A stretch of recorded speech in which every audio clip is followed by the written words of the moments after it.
मुदखेड पोलिसांची गोदावरी नदीपात्रात रेती उपसा करणाऱ्यावर मोठी धडक कारवाई। रेती उपसा करणारा साहित्यासह तब्बल 1,10,00,000चा मुद्देमाल जप्त।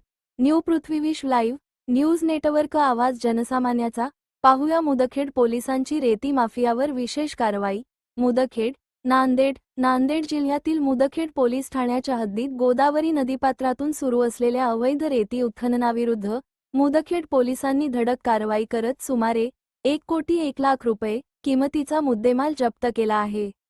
ही कारवाई पोलीस अधीक्षक मा.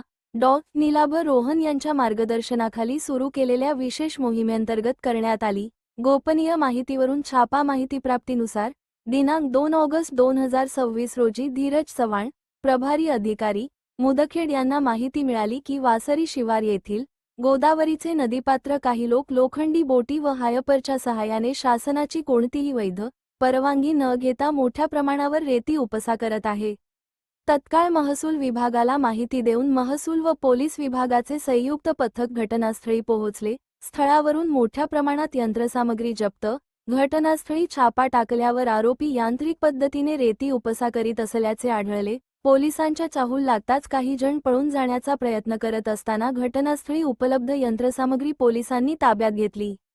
पोलिसांनी जप्त केलेला मुद्देमाल पुढीलप्रमाणे आहे। 04 लोखंडी इंजिन बोटी, जागेवर नष्ट, अंदाजे किंमत 20 लाख रुपये। 04 लोखंडी हायपर रेती उपसा करण्यासाठी, जागेवर नष्ट, अंदाजे किंमत 80 लाख रुपये।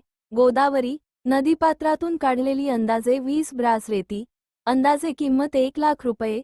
एकूण जप्त रक्कम 1,01,00,000 रुपये। प्राथमिक चौकशीत 4 आरोपींनी नाव पुढे आले। प्राथमिक चौकशीनुसार खालील 4 आरोपींविरुद्ध गुन्हा दाखल करण्यात आला आहे। हनुमंत संभाजी पुयड, राहणार पुणेगाव, ता.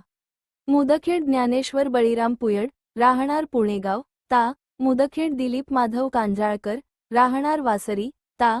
मुदखेड भुजंग रामजी वाहिंदे, राहणार वासरी, ता.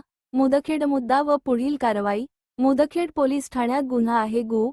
र. न. 144/2026 अंतर्गत भारतीय दंड संहितेच्या कलम 303, 2, 62, 3, 5 तसेच महाराष्ट्र जमीन महसूल अधिनियमाच्या कलम 48, 7 व 48, 8 अन्वये नोंद करण्यात आला आहे। सध्या पुढील तपास सुरू आहे आणि अधिकाऱ्यांनी या प्रकरणाचे सखोल औपचारिक चौकशी करण्याचे सांगितले आहे। पोलिसांचे आवाहन आणि संरक्षण अनिवार्य। नांदेड जिल्ह्यात अवैध गौण खनिज उत्खनन व त्याची वाहतूक याविरुद्ध पोलीस प्रशासन कठोर भूमिका घेत आहे। नागरिकांनी गोदावरी नदीपात्र किंवा इतर ठिकाणी अवैध रेती उत्खनन, वाहतूक किंवा चोरी होत असल्यास तात्काळ जवळच्या पोलीस ठाण्यास किंवा नांदेड नियंत्रण कक्षाला माहिती देऊन सहकार्य करावे, असे पोलिसांनी आवाहन केले आहे। त्यांनी पर्यावरण संरक्षण व नैसर्गिक संसाधनांचे संवर्धन ही प्रत्येक नागरिकाची सामूहिक जबाबदारी असल्याचेही सांगितले। ही कारवाई मा. डॉ. नीलाभ रोहन, पोलीस अधीक्षक, नांदेड यांच्या आदेशानुसार धीरज चव्हाण, पोलीस निरीक्षक व यांच्या पथकाने व महसूल विभागाचे अधिकारी व कर्मचारी यांनी संयुक्तपणे पार पाडली आहे। जिल्ह्यासह परिसरातील चालू घडामोडी पाहण्यासाठी न्यू पृथ्वीविश्व लाईव्ह न्यूज नेटवर्क आवाज जनसामान्याचा न्यूज चॅनलला बेल आयकॉन बटन दाबून सबस्क्राईब करा, लाईक करा आणि शेअर करा। मुख्य संपादक पत्रकार पवनकुमार पुठ्ठेवाड कुंटूरकर। संपर्क नंबर 9545933104। मुख्य कार्यालय कुंटूर, तालुका नायगाव, जिल्हा नांदेड। नमस्कार।